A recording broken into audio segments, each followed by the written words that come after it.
umwana w'umuntu mwana wa yazanywe no kurondera hakuja kutafuta na kuponya kilichopotea. Ikizimira kinachopotea nicho wari ufise ndicho ulikuwa nacho kisha kikapotea.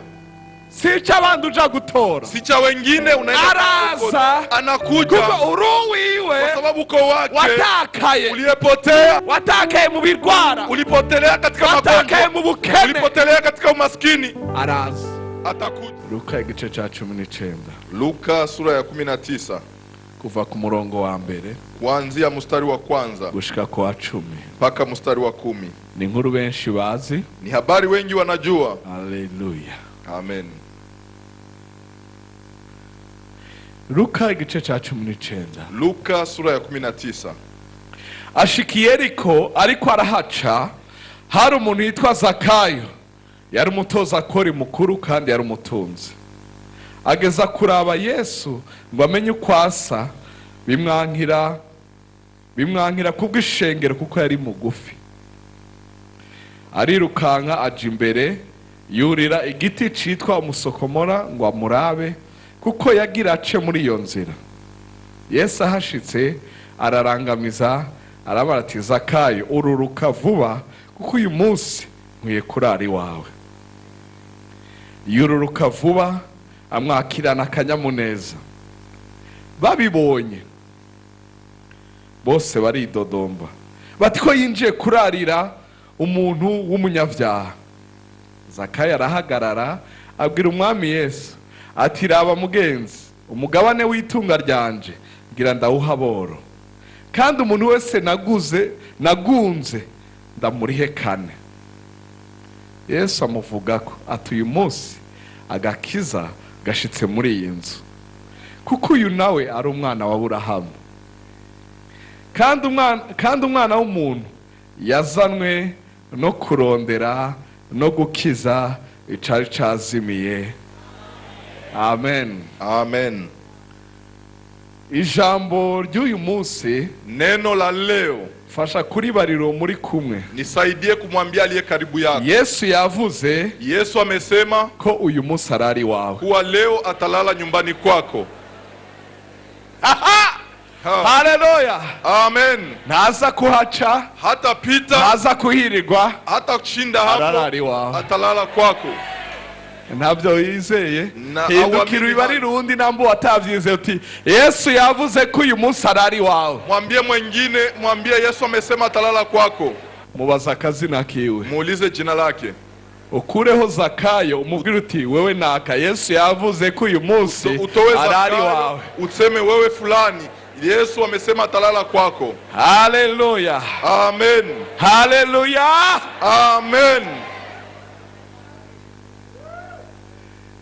Umve, araza kuko yamaze kuivuga. Sikia, atakuja kwa sababu ameshasema. Yavuze arashitsa, akisema ni lazima atimize. Naho zirihuhuse, hata paje naho z'abafarisayo n'abasadukayo n'abakuru b'ivyagezwe n'abanyabwenge b'ivyagezwe n'abakuru b'ivyanditswe n'abakuru b'amasinagogi, ararara iwanje.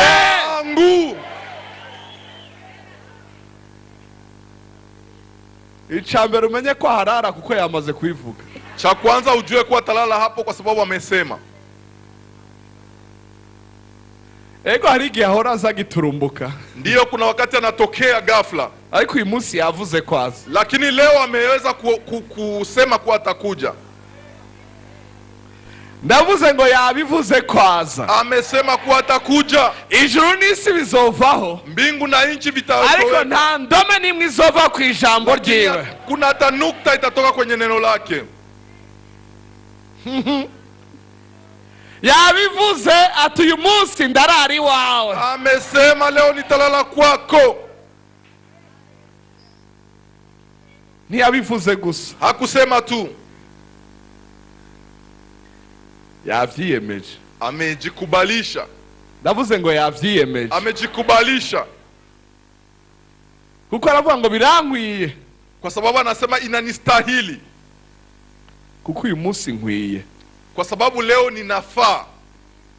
Ategerezwa, anapashwa. ntategerezwa uko wamutegetse, Hapashwi kwa sababu umemlazimisha. ntategerezwa kuri mu ngorane nyinshi, Hapashwi kwa sababu uko katika shida nyingi. ntategerezwa kubera uri umutunzi ufite inzu nziza wewe Zakayo. Hapashwi kwa sababu uko tajiri na uko na nyumba nzuri wewe ko yabuze harara ciaza kurara kwa kwa sababu amekosa mahali pa kulala na kuja kulala kwa tajiri. Hapana. Kuko ntacu mwana akora yigeneye atabona asagikora. Hakuna kile mwana anachotenda asipona baba anakitenda.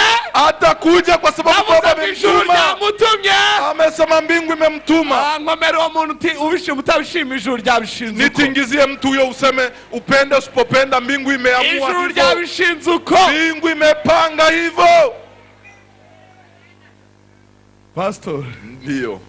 Na vya bindi, na yale mengine ndiko ndacamo, ninayokuwa napitia, na vya bindi nasize ntateguye, na yale mambo niliacha sikuandaa, yo rindira nje gusasa. Ngoja niende kutandika. Tutaenda pamoja. Uyu Musi leo darari wa nitalala kwako.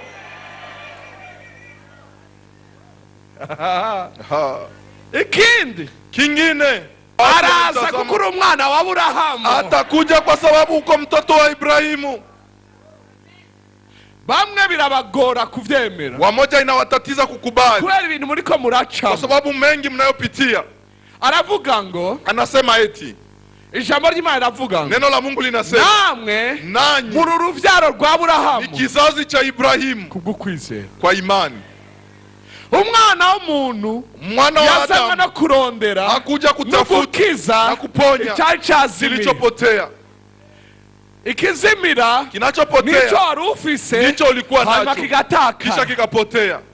Si cha bandu uja gutora, si cha wengine unaenda. Araza anakuja kuko uruwiwe, kwa sababu uko wake watakaye, uliyepotea, watakaye mu birwara, ulipotelea katika magonjwa, watakaye mu bukene, ulipotelea katika umaskini. Araza atakuja, araza atakuja, araza atakuja. Yesu yavuze, Yesu amesema uyu Musi kwa leo arari wa atalala kwako.